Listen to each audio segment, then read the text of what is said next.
In many ways, our sex life is one of the few areas that we expect to happen on its own. We have very different mindset when it comes to our professional careers or hobbies. We invest and make effort, right? We should adopt the same mindset when it comes to intimate relations.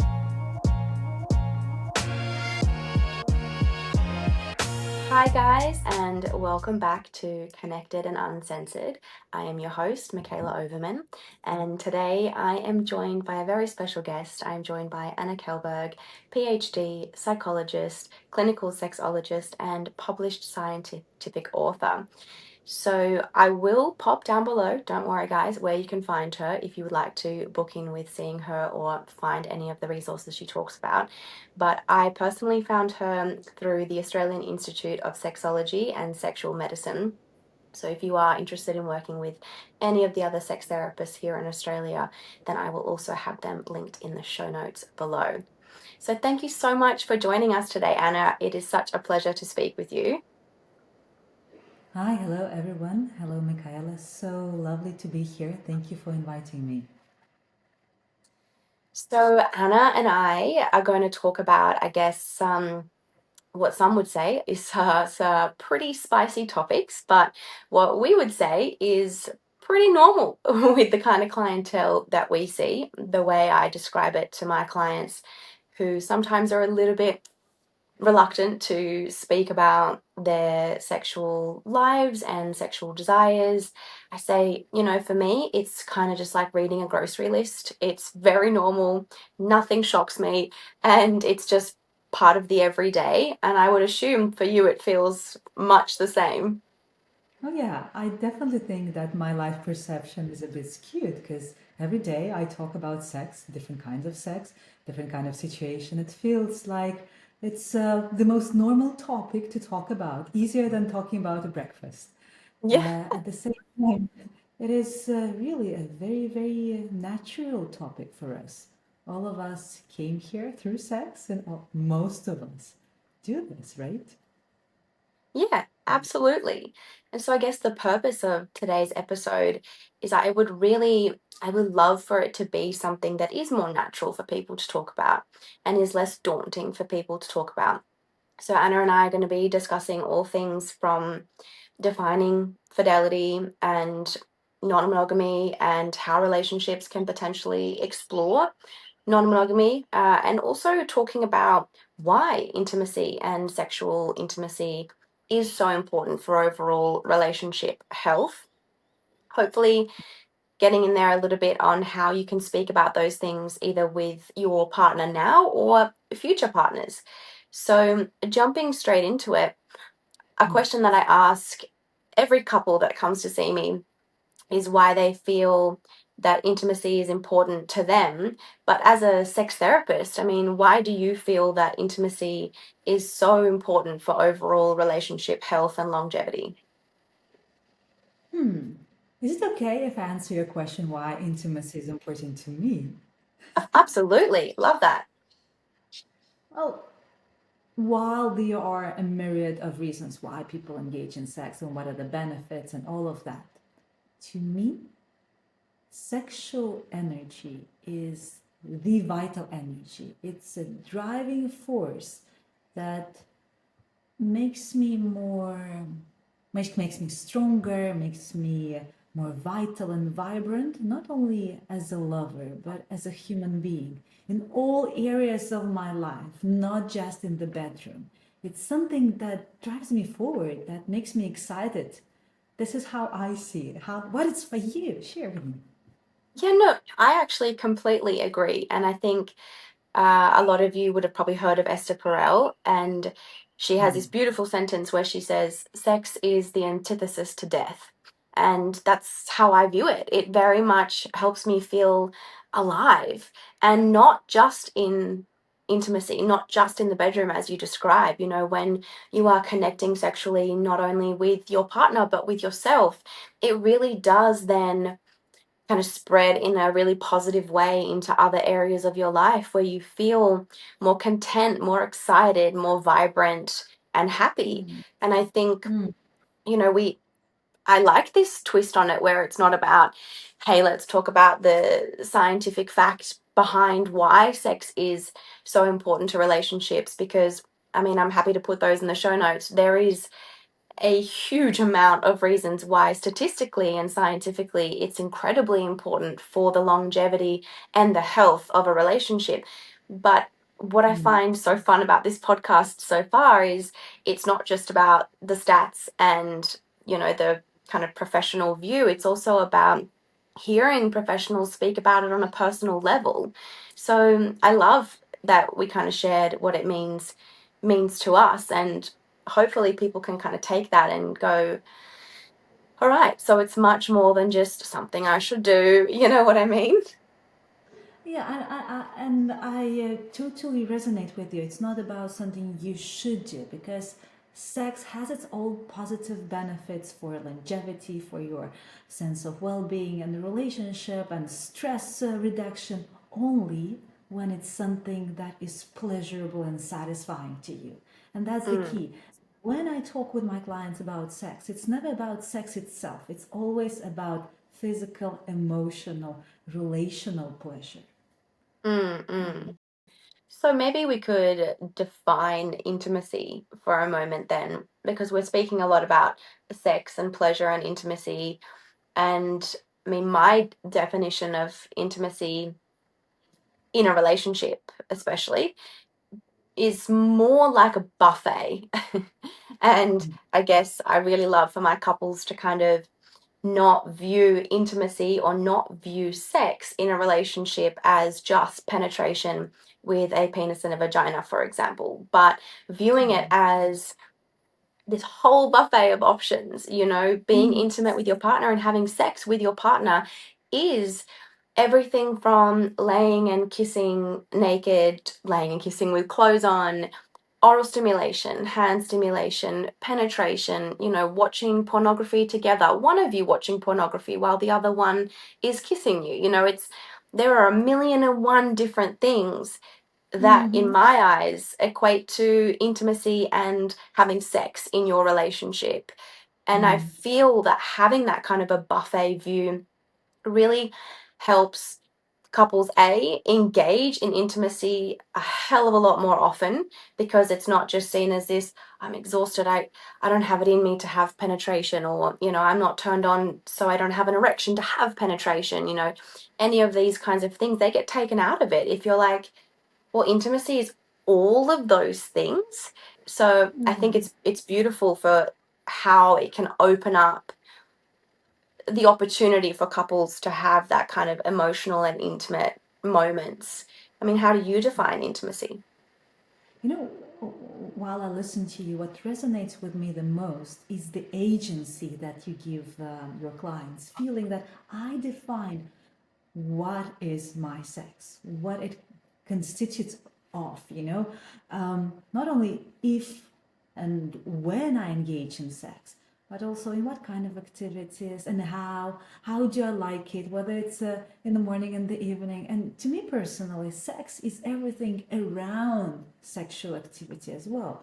The early morning flirt and the compliment, or sexting, and all of that build up and Mm, anticipation of whatever mm, is going to happen, and then letting it take new shapes and forms the way you want it, the way you want it today, now, in the moment. Because our sexual desire is very fluid in a way. It mm, changes. Like today I want to be this, and today I enjoy being touched here, but tomorrow mm, it might be something else, right? And so it's being attuned, and what is that I am enjoying now? What is that my mm, partner is enjoying now? And then it becomes a dance, that synchronicity when mm, you listen to yourself, you listen to your partner, and from mechanical, it becomes very coordinated. That magic of synchronicity, and that mm. is the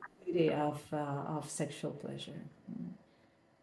I love that. I feel like speaking about how it kind of becomes this space where I think it's really rare what sex actually presents to couples.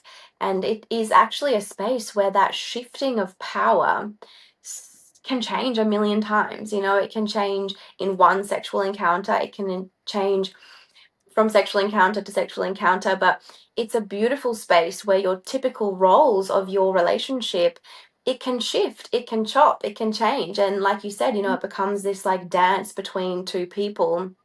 And I find that so powerful and so beautiful for a relationship to harness.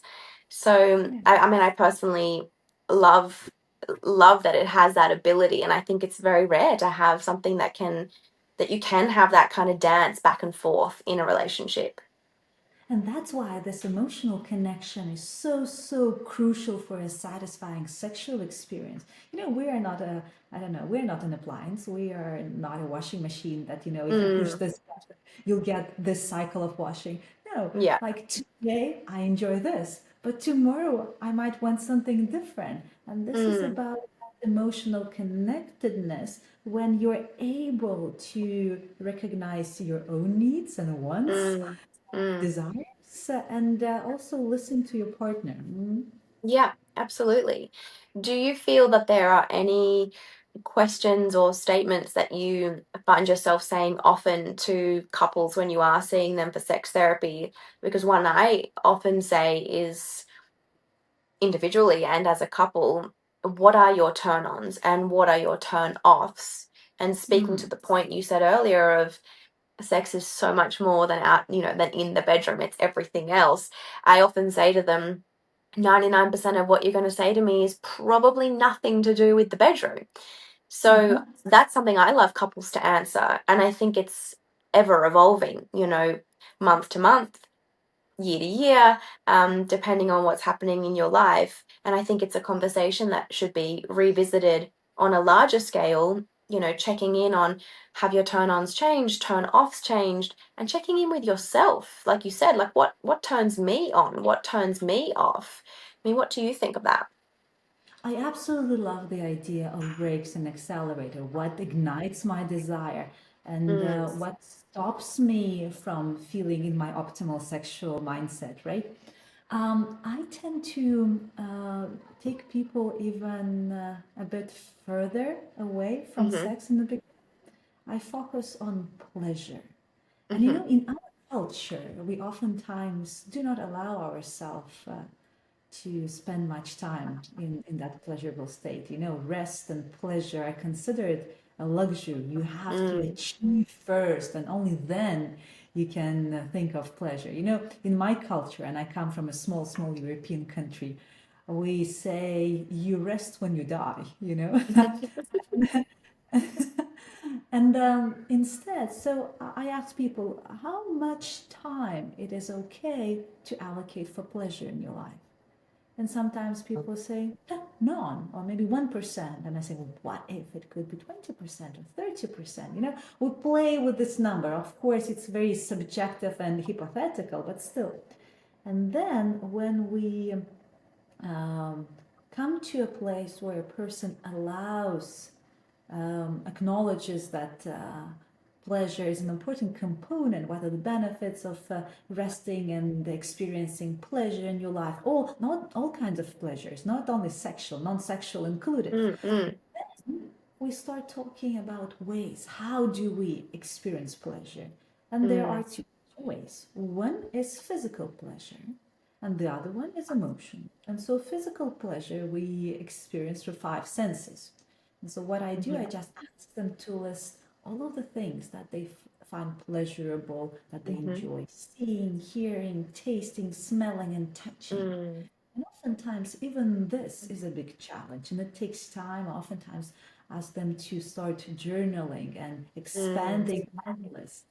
And then gradually progress mm-hmm, which of these can be taken into the bedroom and which are specifically bedroom only pleasures, you know? mm, mm-hmm, And in a similar way, we work with emotional pleasures. Which mindset, moods give me the most pleasure? Which of them are very arousing to me? Is it that I enjoy feeling being cared of, or do I want mm, to be in control? Do Mhm. I want to feel unresistible and desirable when I am with my partner? So, what are the emotional states that I enjoy the most? Mm. And uh, and then you can create those physical and emotional conditions so Mhm. that sex becomes utterly pleasurable for you. But you are the creator of yourself, of your own experience. And I love seeing when people start getting control. Sex is not something that is happening to them, and and it's something that they create for themselves. And Mm. here is the sky is the limit. You can create whatever you want, right? Yeah. Yeah. Absolutely. I think what comes to my mind from what you're saying now is two things. One is sex and being turned on and pleasure, it is largely your responsibility. And a lot of people put so much pressure on their partner to turn them on or not do the turn offs or put them in the right kind of emotional connecting state. And absolutely, your partner plays a big role in this, but a lot of it, especially as we get older, and it's not just this natural instant reaction, it is really our responsibility. So, thinking about what turns us on and engaging in pleasurable, even just thoughts, but pleasurable activities to get us in the right place for engaging in sexual intimacy. I think it's powerful to understand that how much of it is in our control when it comes to sexual intimacy. And like you said, sky's the limit when you look at it in that way, which I think is a great thing. The other thing that comes to my mind is, I mean, for someone like you and me, from how we've described what intimacy means to us, seeking something that is pleasurable and engaging in this activity and how you've described it is beautiful and exciting and wonderful. And I love that. And I would love nothing more than for my listeners to feel the same way about intimacy with themselves and with partners. I guess the one thing that I want to flag there in a relationship setting is we don't just engage in sexual intimacy for pleasure. Because if we are waiting to just do it for pleasure, we will put it off a lot, or we will not prioritize it. And it does have a huge importance for overall relationship health. So I just wanted to kind of earmark there that I completely agree with everything you're saying, but I do want people to be kind of conscious of not just engaging in sex for pleasure, because a lot of people wait till they are turned on to get engaged in sexual intimacy with their partner. But for a lot of us, being engaged in sexual intimacy first and then getting turned on is a huge step for people to realize. You can start your intimate journey with your partner for other reasons outside of pleasure. And more often than not, they will end in pleasure, which is amazing. But even if they don't, it's not a realistic view of a lifelong relationship for some people. We might be really lucky, but for some people, and for a lot of people that I speak to, for it to not end in pleasure. And I guess I just want people to kind of be mindful of that, of engaging in it anyway, for reasons like a stress relief, for reasons that it might really provide that for your partner, for reasons that it creates deep connection emotionally, even if you didn't feel physical pleasure. Um, so yeah, I guess that's kind of just an important point that I feel kind of just peeks its little head up for me in the background when we're talking about pleasure and engaging in it for those reasons. Yeah, and the reason for that is that when we start the relationship, we have that new, we scientists call it new relationship energy, or we are going through that period of love, infatuation, passion. The neurochemicals that are responsible for that elevated state and desire, sexual desire included, are Mm-hmm. released automatically. They are released by themselves. Mm. However, that elevated dopamine and noradrenaline and all of them, they stay in the blood for about 6 months to 2 years. And then our brain chemistry returns back to normal. Mm. And in order to trigger the release of these neurochemicals, you need to actually start doing it. And so, by engaging in these activities that promote closeness, excitement, pleasure, and all of that, you are actually activating the release of the same neurochemicals. And this when the pleasure comes. So you shouldn't wait for it to come. You shouldn't wait for that arousal to come first and then spontaneous sex. No, you Mm. start doing it, and this is when sex comes. We say that Yeah. in long-term relationships, the closest to spontaneous sex is well-planned spontaneous sex. Yeah, I love it. So let's jump to having a chat about how intimacy can potentially change over the span of a relationship. I mean, when you have children, when you just go past that 6 months to 2 year period, um, before I say my view first, because I don't want to be the one that's, always jumping in with their view first. I mean, how do you feel that it can kind of impact a couple's sex life and potentially how maybe it doesn't need to? Well, it is very individual. However, in my practice, I see three typical scenarios. One is when that honeymoon period is over, people deprioritize sex and they start looking for that dopamine and oxytocin in other areas of life, whether this is sports or their careers or anything else. And this is a valid choice. Like, I don't see anything wrong, especially if both partners are on board. The problem is when one still wants that dopamine from sex, and the other says, "Nah, I'll get it somewhere else." This is what we call a mismatched desire, right? Mm, Or libido discrepancy. Second scenario is finding that dopamine from somewhere else, whether this is like from external stimuli, whether this is mhm, pornography yeah, or, I don't know, full blown affair. When we mhm, are someone new, our dopamine skyrockets again. mhm, And the third scenario is cultivating that sexual desire within a couple. When you actively work on yourself and your partner, trying to understand what is mm, pleasure to you and how to get more of it. mm, And this one, it obviously requires much more effort, and probably the chemicals are not released as easy as they mm, are at the beginning of relationship or in a relationship with someone new, because basically it's the same thing, right? mhm, But at the same time, you are able to get to an exceptionally to the depth mm, what you create of your own understanding of yourself and your partner, and the pleasure is incredible.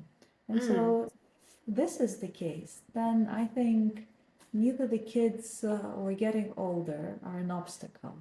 You'll just mm. come up with more creative ways how to experience pleasure. Yeah. Some scientists say that the optimal age for sexuality is after 65. Uh, Mm, I'm 42. I haven't been there yet, but I've seen plenty of people who mm. deeply enjoy sexual pleasure when they get older. Yeah, yeah. I mean, I feel that a lot of people just assume, okay, when I get older, it's done. All my best sexual experiences are in my younger years, or we have small children, so I guess that's on the back burner for now. But I'm a big believer in that third option that you're talking about, of which essentially is just being in a conscious relationship. So there is an episode on the podcast where my husband is a guest and we speak about being in a conscious relationship. And it is the key to having a healthy, long, and fulfilling relationship. And it's with any aspect, but especially with intimacy. If you're in a conscious relationship, then you do get to moments where you think, I can't be bothered, but I know this is something my partner really wants. Or, you know, things have gone a bit stale and uncomfortable? What should we do to re-engage and potentially have more of that dopamine flying around, rather than just being in a relationship where you suddenly wake up and you're at a particular point where you go, oh, we haven't had sex in this amount of time, or connected intimately in this amount of time, or, that kind of a thing. So I think being in a conscious relationship where you can have those kinds of conversations with each other is hugely powerful. And yes, it requires effort, but like you guys will probably hear in this podcast a number of times, if you view a relationship like a garden and you just water it a little bit regularly, it's pretty easy maintenance. But if you leave it and it grows unruly, you got a bloody big job cleaning up that garden. So personally, I'm into just watering it a little bit regularly so that it stays beautiful, and I want to really be in that garden. So I think I have a almost 2-year-old and I have 2 stepkids half the time. And I would say after the 4 years that my husband and I have been together, which I know for a lot of people, they'll say, well, that's nothing. But we have more of a connecting, intimate life than ever. And I just really want people to hear that that was even possible when my son was a baby because of being in a conscious relationship. And that's not me saying that it looks exactly the same all the time, but we Mm, feel intimately connected all the time, even through those phases. And I mm, think that that's something that's beautiful for people to be able to not just mm, say, well, it is what it is for now. mm. I like the idea of consciousness, or in other words, making an effort. And in many ways, our sex life is one of the few areas that we expect to happen on its own. We have Mm, very different mindset when it comes to our professional careers or hobbies. We invest and make effort, right? For example, if you want to play tennis, you just you don't show up on a tennis court with your tennis racket hoping that your partner will pass by accident and then you'll have the most amazing, great match spontaneously, mm, right? Instead, you invest in the right gear, you hire a coach, you schedule regular practice, you train, you sweat, and you push through the challenges. And then you not only play the game, but you thrive in it. And I think we should adopt the same mindset when it comes to intimate mm, relationships. It's about learning and training and scheduling. And some of my clients, they say, no, but it's not sexy to schedule. And I think that if you just accept it as a fact that, this is what we do, it can become very sexy because anticipation, that waiting for sexual activity, is one of the mm, most powerful aphrodisiacs. mhm, When this Friday, maybe I'll take extra care of my appearance, I'll dress up, I am in that mood. Maybe I won't exhaust myself at the gym because I want to be fresh in the evening. mm. Those things that get you into that mood where you are at your best for your partner and for yourself. Mm, mm, mm. I have this big smile on my face going, because I often say to people the exact example of, think about how much effort and energy and love you put into your hobbies, but your hobbies are not the one thing that is going to be with you forever. When your kids leave home and you don't work anymore, and I know that there are hobbies that will be there until the end of time, but your partner is the one person who, when your friends move away or have their own life and you finish work and blah, blah, blah, your partner is there. So should be the biggest and most important hobby of your life. And if I said to, anyone when I was a PT, or if you want to lose weight, how are you going to get there? They'll say, I'm going to count my calories. I'm going to, I want to run a 10K, so I'm going to run this, then I'm going to do that. You put so much planning and effort and love into it. But if we take the same view as our relationship as our biggest hobby of our life, then it really does shift how you feel about effort and how you feel about prioritizing that relationship. Yes, and I totally agree with you about having that priority on the relationship. But for me, it's even further.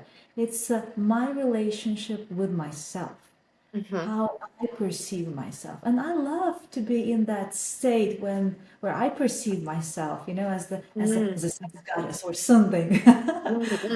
yeah. That this is in me.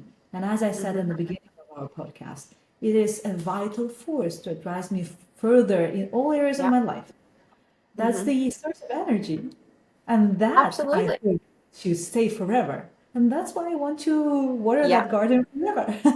Yeah, totally. And then the more you don't just look at it as beneficial for your relationship, but you look at it as what it's going to give you personally as well, which is life and energy and pain relief and dopamine and oxytocin and all the amazing, wonderful things in life you can get from not only self-pleasure, but relationship intimacy as well.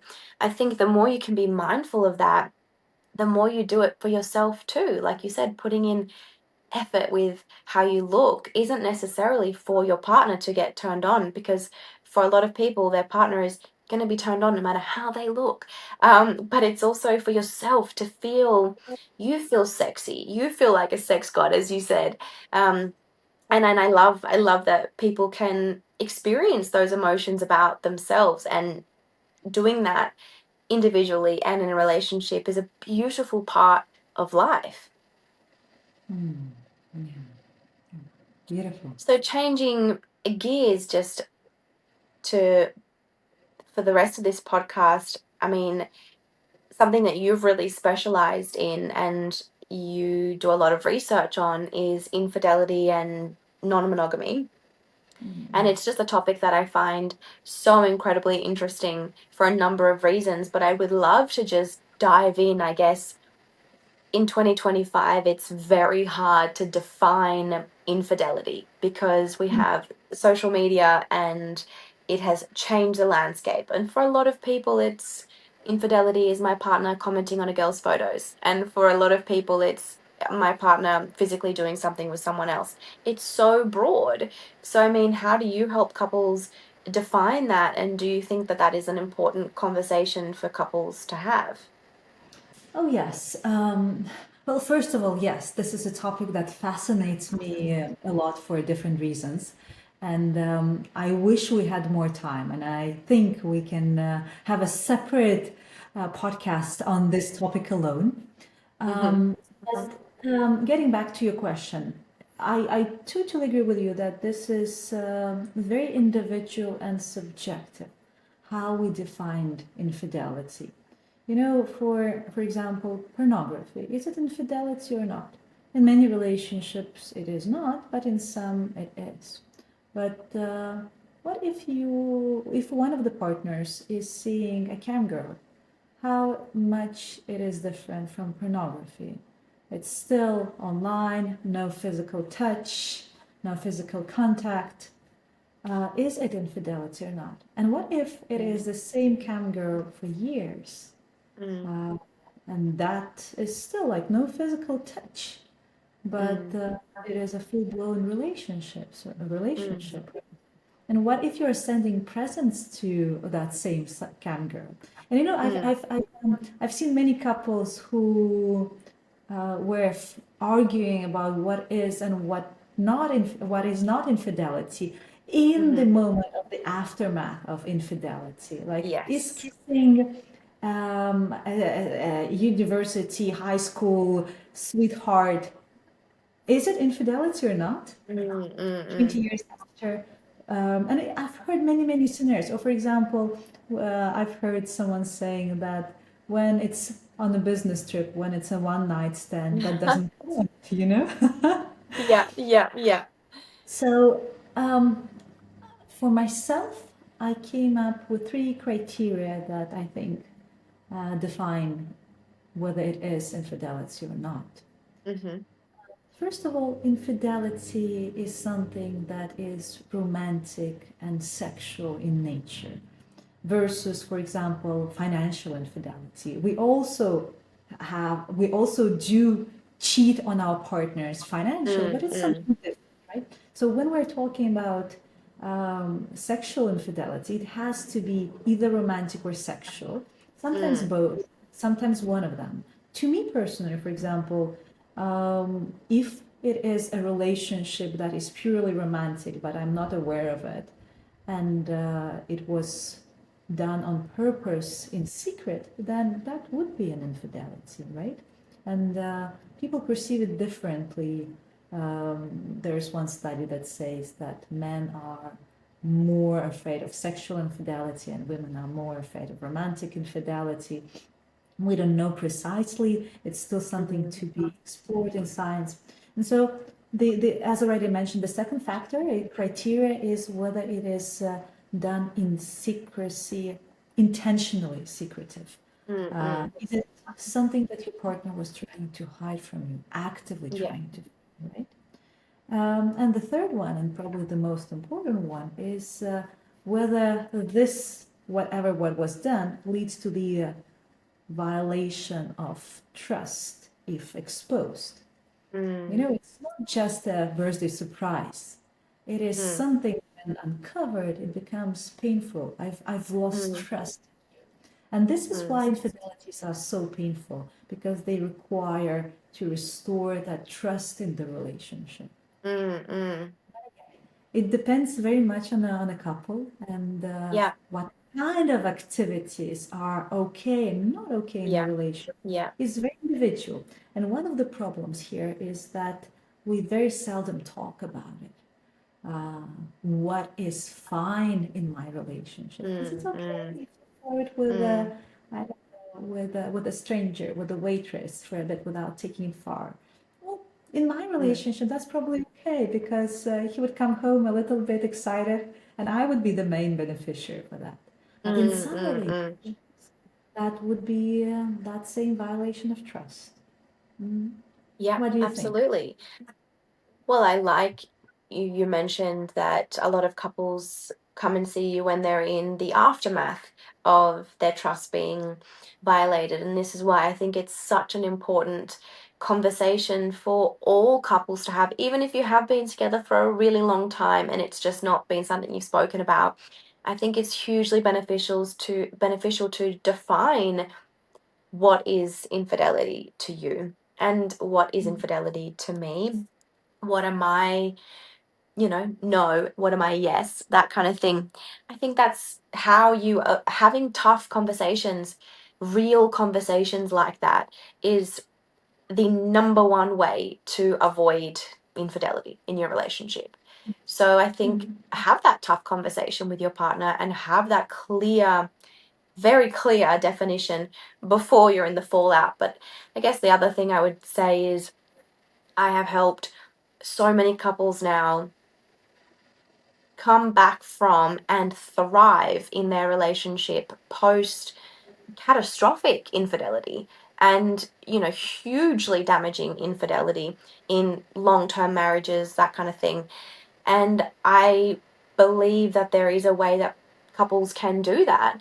So I guess I know we've got to finish up our podcast today, but potentially in season 2, we have a whole episode on monogamy and non-monogamy and how to come back from infidelity and rebuild trust and how to avoid infidelity. I mean, I think that it's an incredibly interesting topic, one that I'm glad that we got to just kind of scratch on a little bit so people can kind of see what it does to them when we even talk about it. I'd be interested to suggest to you guys as you're listening, have a think about how this is sitting with you when you're hearing us talk about this. And that reaction in itself is probably quite an important thing for you to pay attention to. But we can have a whole separate conversation on that for sure. Um, do you ever, I guess my last question to you on that is, do you ever talk to or recommend to couples to have non-monogamous relationships? That's a tricky one. I do not recommend any form of relationship because it should come as a conscious choice for a couple. each comes as a package with its benefits and challenges. Mm-hmm. No, I love that. I think every conversation I have about couples always comes back to conscious dating, conscious marriage, conscious relationships. And I think it's the same when it comes to infidelity or monogamy or non-monogamy or but anything in your relationship. And I think that there is no stock standard answer. Even when people say what's a healthy sex life, it's a different definition for every couple sitting in front of me. So I guess at the crux of it, I would recommend to any relationship, have the tough conversations. Ask those things. I think that at the end of the day is how you figure out what your two of you, how yours should and you want it to look and feel, not what anyone else thinks it should look and feel like. But finishing off today, we spoke a lot about couples, and I just want people to hear as well that sexual intimacy is definitely still something that's super important to and pleasure, super important to prioritize for yourself. So if you're not in a relationship and you're hearing these things, I still would love for you to take them on and think about them and reflect on, you know, everything that Anna and I have said around what helps you feel pleasure, what accelerates you or puts the brakes on for you, and what makes you feel good. I think these are hugely powerful to think about when you're not in a relationship so that you know them about yourself when you do enter one. And so you can utilize them when you are single as well, because it's the antithesis to death, whether you're in a relationship or not. And I love that. So thank you so, so much for joining me today and having this open conversation. I personally loved it, learned a lot, and I just think it's a beautiful and fun topic to talk about. And I hope that people end up walking away from hearing this and also saying, fuck, it's fun to talk about that, rather than, oh my God, we talked about it. Oh my God, did you hear that? I was so uncomfortable. So thank you so much, Anna.